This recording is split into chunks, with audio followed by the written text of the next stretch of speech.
Vamos allá. Bueno, pues como sabéis, vamos a hablar un poco de cómo podemos mejorar nuestra alimentación desde el punto de vista de la psiconutrición. Bueno, para los que no me conozcáis, la mayoría nos conocemos, pero para los que no me conozcáis, mi nombre es Silvia, soy psicóloga y además soy experta en psiconutrición. Entonces, para empezar, os quería explicar un poco, ¿no? ¿Por qué psiconutrición? Bueno, como el nombre indica, psiconutrición es la disciplina que une un poco la psicología con la nutrición. ¿Por qué? Porque es cierto que a día de hoy cada vez tenemos más información o podemos acceder a más información sobre cómo deberíamos comer o cómo debería de ser nuestra alimentación, pero lo complicado muchas veces es llevar esto a la práctica, ¿no? Es después poder aplicarlo, porque hay muchas variables psicológicas que influyen en cómo nos alimentamos.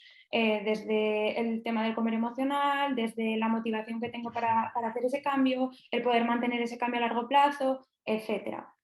Entonces, de ahí un poco la importancia, ¿no? de la psiconutrición, de hacerlo en conjunto con las dos disciplinas. Bien, mm, entonces, dicho esto, hoy lo que me gustaría es un poco haceros reflexionar un poco o romperos un poco los esquemas, ¿no?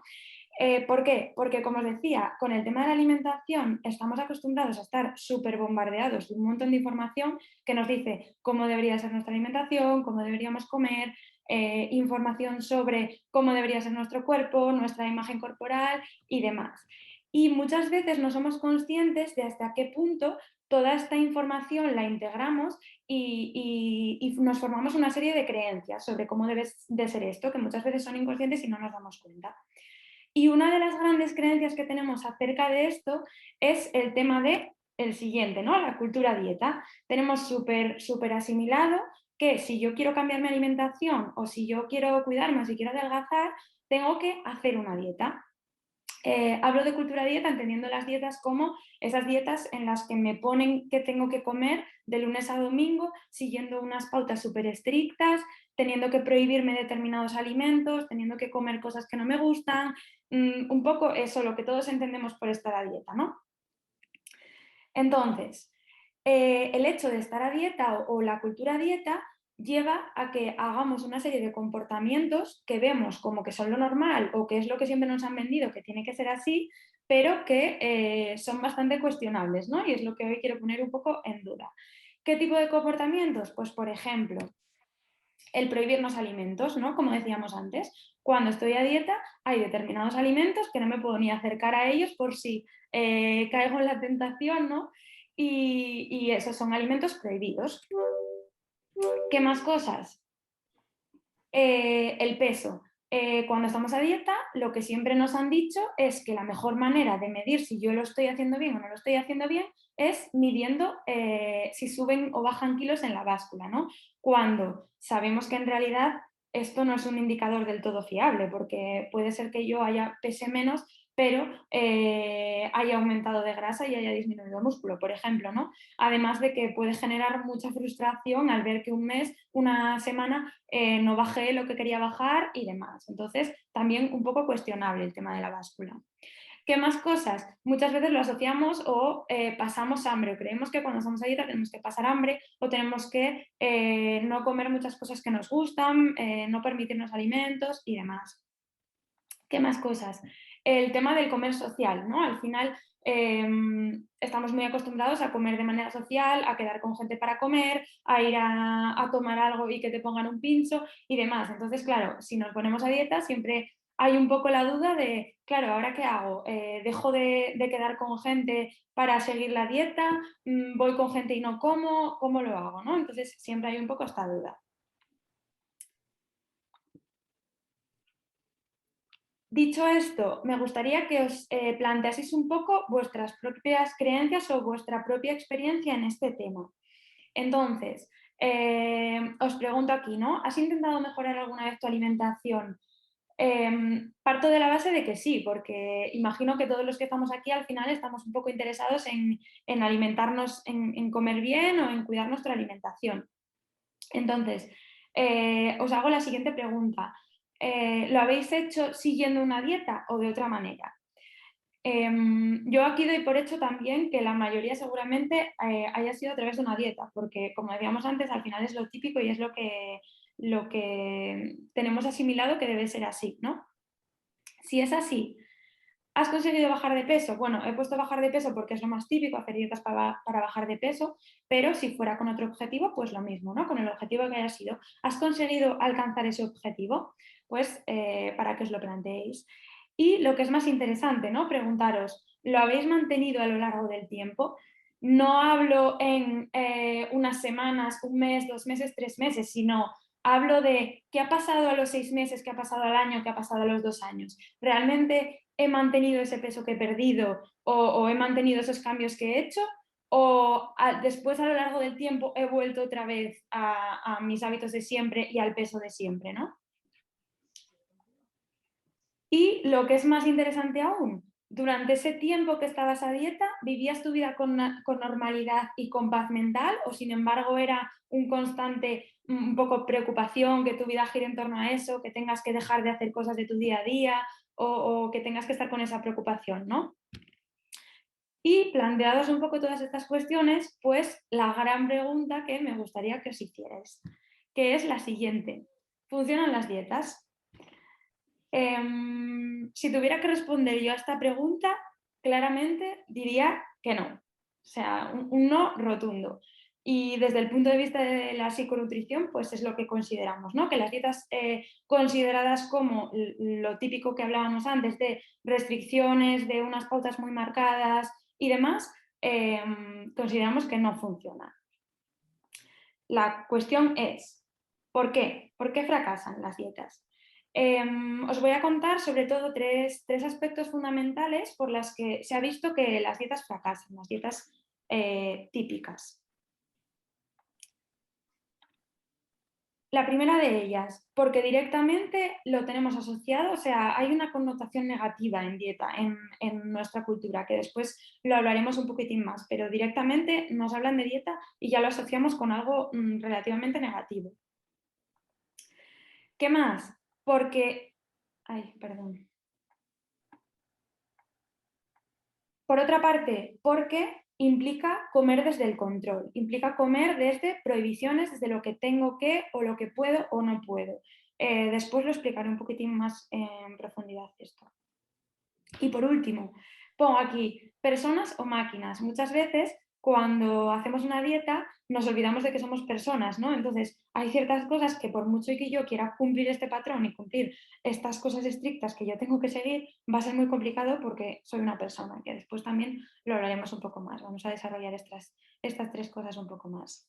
La primera, como os decía, dieta lo tenemos asociado a algo negativo. ¿Por qué? Porque al final creemos que supone un sufrimiento, un sacrificio, comer cosas que no me gustan, pasar ganas de comer cosas que sí que me gustan, incluso pasar hambre, evitar, como decía antes, pues ir a comer fuera o no estar a gusto cuando voy a comer fuera y al fin y al cabo pues tener una intranquilidad, una preocupación constante o una tensión constante con el tema de la comida. Por otra parte, como os decía, la dieta implica comer desde el control. ¿Qué pasa cuando yo como desde el control? Desde el punto de vista de la psicología esto está estudiadísimo, ¿no? Yo me propongo estar a dieta y entonces no puedo comer esto. No puedo comer esto o tengo que comer así y seguir todas estas cosas de lunes a viernes o de lunes a domingo, ¿no? Automáticamente, en cuanto yo me planteo eso, paradójicamente me va a apetecer eso que yo me prohíbo. O voy a ver que esos objetivos que me pongo son muy complicados o muy estrictos y automáticamente, inconscientemente voy a pensar que eso es muy complicado y que no sé si voy a ser capaz de conseguirlo. ¿Qué pasa? Que en cuanto pasa eso, sí que al principio puedo tener una pequeña motivación y al principio tengo ese refuerzo de que lo voy consiguiendo, pero llega un punto en que por lo que sea, porque tengo más ansiedad, porque estoy más distraído, porque no estoy tan centrado en la dieta, llega un momento en que caigo en la tentación, ¿no? ¿Y qué pasa cuando caigo en la tentación? Que después de eso viene la culpa, viene el criticarme, viene el sentirme mal, la frustración por no haber conseguido eso que me planteé, etcétera, etcétera. Muchas veces además, después de la culpa, viene un gran error que es el intentar compensar, ¿no? Como ayer me salté la dieta, hoy no desayuno. O como ayer me salté la dieta, hoy voy a correr. ¿Qué pasa? Que al final me meto en un círculo vicioso del que es muy complicado salir por el tema de comer desde el control y desde el tema dietas. Y por último os decía, otra de los comportamientos que solemos hacer es olvidar que somos personas y actuar como si fuéramos máquinas. ¿Por qué? Pues lo que os decía antes un poco. Las personas al final comemos mucho de manera social y nos gusta juntarnos para comer, ir a tomar algo y pues eso, que te den un pincho o lo que sea, ¿no? Entonces, si yo no tengo en cuenta eso a la hora de hacer la dieta, si yo no tengo en cuenta que a mí me gusta hacer eso y que eso forma parte de mi vida, ¿qué hago? ¿No? Voy a estar siempre condicionado o voy a hacer unos cambios que no se van a mantener luego porque eso no va de acorde con mi vida. Lo mismo con el tema emocional. Las personas tendemos mucho a asociar determinadas emociones con la comida, unos en mayor medida que otros, pero es un tema que siempre suele estar.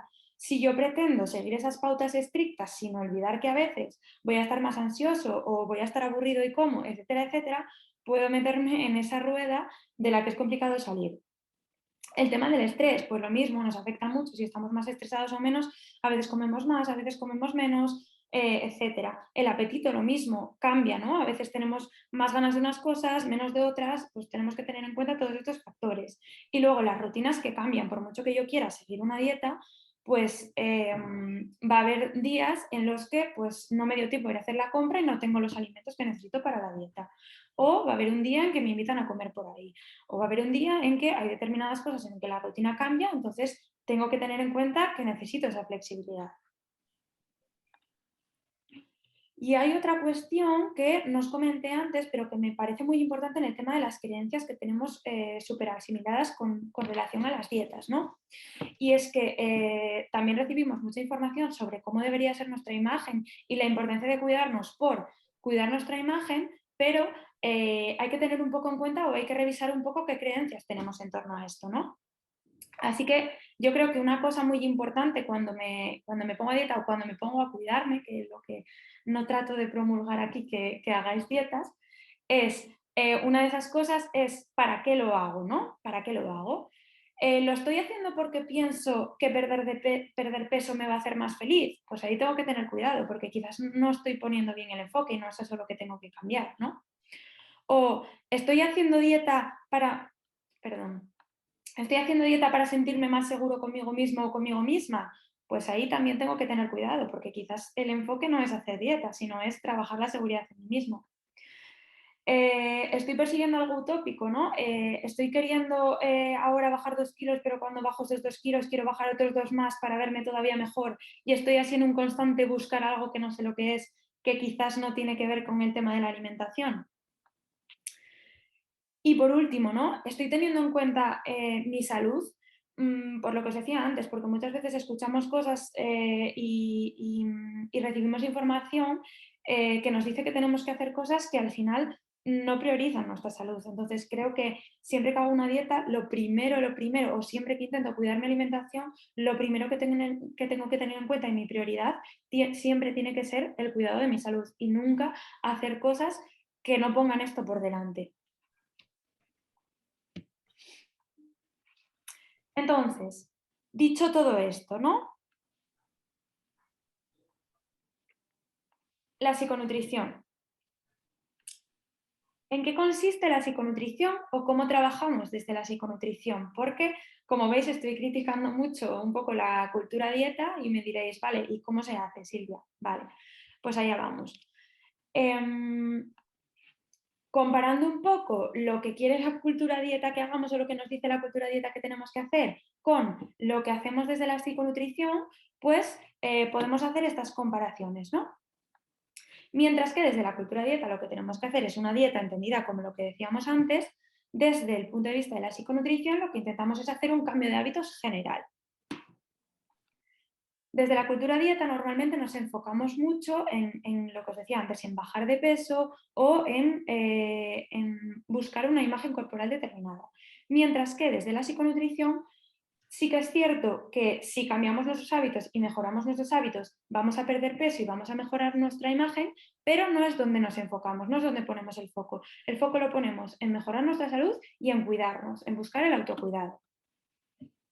La dieta nos implica control de lo que vamos a comer, prohibiciones, restricciones de alimentos, mientras que desde la psiconutrición intentamos comer desde la responsabilidad. Es decir, yo aprendo qué cosas me vienen mejor y qué cosas no me vienen tan bien y en cada momento yo decido qué es lo que quiero comer o si esto lo quiero comer o decido no comerlo, pero siempre desde la responsabilidad, no desde el control o desde la restricción. Por otro lado, la cultura dieta nos hace sentir culpa, ¿no? Porque como me propongo esto y no conseguí hacerlo porque además era muy complicado, me siento culpable. Sin embargo, desde la psiconutrición lo que trabajamos es la autocompasión, es decir, entender que no soy una máquina, soy una persona y que hay días que no voy a conseguir hacer eso que me propuse. Pero no pasa nada, mañana lo intento otra vez, sin tener que compensar, sin tener que sentirme culpable y demás.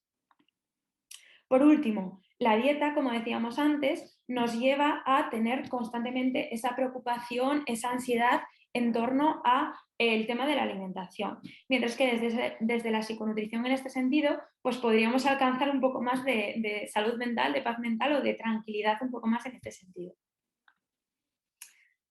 Dicho esto, ¿cómo trabajamos desde la psiconutrición? Trabajamos 4 pilares fundamentales. El primero sería aprender a nutrirte. Evidentemente, si yo quiero mejorar mi alimentación, necesito tener unas nociones básicas de cómo es una alimentación saludable. Pero no se trata, como se hace típicamente, de que yo te doy una dieta y tú sigues esta dieta. No, eres tú quien aprende cómo sería una alimentación saludable para que tú aprendas después a integrar eso en tu día a día, ¿no? Así que podemos revisar un poco la lista de la compra, revisar qué tenemos en la despensa, revisar cómo hacemos los platos, cómo cocinamos, todo este tipo de cosas, pero que seas tú quien aprenda para después poder ir aplicándolo. En segundo lugar, entender tu cuerpo.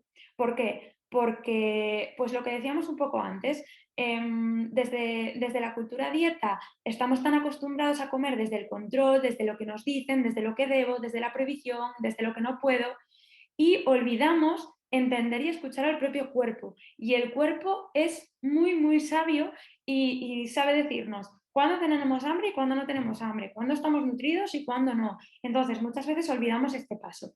Y este paso es muy importante. Después, en tercer lugar, revisar un poco las creencias, como os decía antes, porque probablemente haya muchas creencias que tenemos integradas que nos hacen actuar de determinada manera que no es la más beneficiosa ni para nuestra salud física ni mental. Y por otra parte, el tema de las emociones, porque es cierto que el tema del comer emocional está presente muchas veces y cuando yo tengo esa asociación de descargar mis emociones a través de la comida, tengo que aprender otra estrategia de gestionar el aburrimiento o de gestionar el enfado o de gestionar la ansiedad que no sea a través de la comida, porque si no, lógicamente, eso me va a limitar en el cambio de hábitos. Y por último, una vez que ya tengo los 3 primeros pasos, ¿no? Una vez que sé cómo debería comer o cómo me viene mejor comer, una vez que sé entender lo que el cuerpo me está diciendo en cada momento, que gestiono mis emociones de otra manera que no es con la comida y que tengo unas creencias adecuadas en torno a la alimentación, cuando tengo el plato delante, como de manera consciente, ¿no? Me paro, pienso, decido y como de manera responsable, no desde el control, no desde la ansiedad o no desde lo que debería o no debería. Es un poco los 4 pilares en los cuales trabajaríamos. Entonces, si vosotros estáis interesados en mejorar un poco vuestra alimentación y en comenzar un poco de esta manera que os estoy proponiendo, ¿qué pasos podríais seguir o cómo podríais hacerlos, ¿no? Lo primero sería plantearos lo que decíamos antes, ¿para qué quiero cambiar? Tengo que tener claro cuál es mi objetivo, para qué quiero cambiar, por lo que os comentaba. Si yo por lo que quiero cambiar es porque necesito más seguridad en mí mismo o pienso que me va a dar más seguridad bajar unos kilos, quizás primero tengo que trabajar la seguridad y después ya trabajaré el tema de la alimentación. Una vez que sé para qué quiero cambiar, ¿qué es lo que quiero cambiar?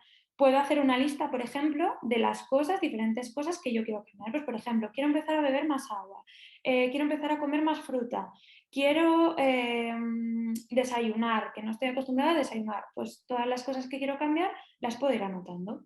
Una vez que sé lo que quiero cambiar, muy importante, me planteo los objetivos que quiero conseguir. Es muy importante que los objetivos que nos planteemos sean, en primer lugar, realistas. No sirve de nada. Se me están pasando solos. No sirve de nada que yo me plantee un objetivo que sea irreal, porque entonces me voy a frustrar si no lo consigo alcanzar. Tiene que ser alcanzable, es decir, que sí que me suponga un pequeño esfuerzo o un pequeño cambio, pero que yo me vea capaz de conseguirlo. Si yo no me veo capaz de conseguirlo, me voy a frustrar, no lo voy a conseguir y me voy a frustrar. Y por último, ese objetivo tiene que ser medible, es decir, que sea algo muy concreto que yo pueda medir si lo conseguí o no. Por ejemplo, como os decía antes, ¿quiero empezar a beber más agua? Vale, pues este mes voy a proponerme todos los días beber un vaso de agua por las mañanas. Objetivo realista, que sé que puedo alcanzar y que yo voy a saber al final de la semana si yo bebí un vaso de agua todos los días o no bebí un vaso de agua todos los días. Y lo puedo incluso anotar. Que yo no me veo capaz de primeras a beber un vaso de agua porque para mí eso es complicadísimo. Vale, pues me planteo a lo mejor al principio beber medio vaso de agua cada 2 días, por decir un ejemplo tonto. En relación con lo anterior, los cambios que yo me plantee o que yo vaya haciendo tienen que ser paulatinos, progresivos, ¿no? Que vayan siendo pequeños cambios, pero que yo sepa que esos cambios que voy haciendo los voy a poder mantener en el tiempo. No me sirve de nada decir, toda esta semana no voy a comer bollería si sé que voy a pasar muchas ganas de bollería y al mes siguiente voy a estar comiendo bollería otra vez. Entonces vale más que diga, voy a reducir una magdalena a la semana. Por otra parte, sería interesante que analicéis qué barreras tengo, ¿no? ¿Qué cosas son en las que tengo más dificultad o qué cosas me van a costar más y necesito ayuda? O no necesito ayuda, las puedo gestionar. Ahora bien, si veis que os cuesta gestionarlos, por ejemplo, el tema del comer emocional, el tema de saber plantearme objetivos, el tema de no saber bien cómo debería ser una alimentación saludable y cómo no debería de ser, pues ahí ya sí que, si yo no me veo capaz, pedir ayuda profesional. Por último, me gustaría explicaros un poco cómo trabajaríamos desde la consulta. Vosotros venís y lo primero que hacemos es simplemente hablar. Me contáis un poco cómo son vuestros hábitos, os voy preguntando, me explicáis en qué cosas necesitaríais más ayuda, qué cosas os gustaría cambiar, cuáles no y demás. Os pongo aquí, tú decides, es decir, tenéis que tener claro que yo estoy aquí para orientaros, para acompañaros en el proceso y para ayudaros, pero vosotros vais a ser los que decidís o nos vamos haciéndolo de una manera que se pueda adaptar a vuestro día a día y a vuestras rutinas. Podemos priorizar lo que más os preocupa al principio y después ir pasando a otras cosas. En la línea de lo que os decía antes, de lo que se trata es de que vayamos haciendo pequeños cambios, pero que se puedan ir integrando en vuestro día a día y en vuestra vida cotidiana, que supongan un pequeño cambio, pero que no sea un cambio enorme o un esfuerzo enorme que luego no se pueda mantener en el tiempo. Y trabajamos mucho también la motivación, ¿no? Buscar dónde está la parte que os motiva o cómo podemos hacerlo para que realmente tengáis motivación para hacerlo y sea algo pues, que podáis mantener a la larga, ¿no? Y pues nada, un poco esto es todo lo que os quería contar. Muchas gracias por la atención, muchas gracias por asistir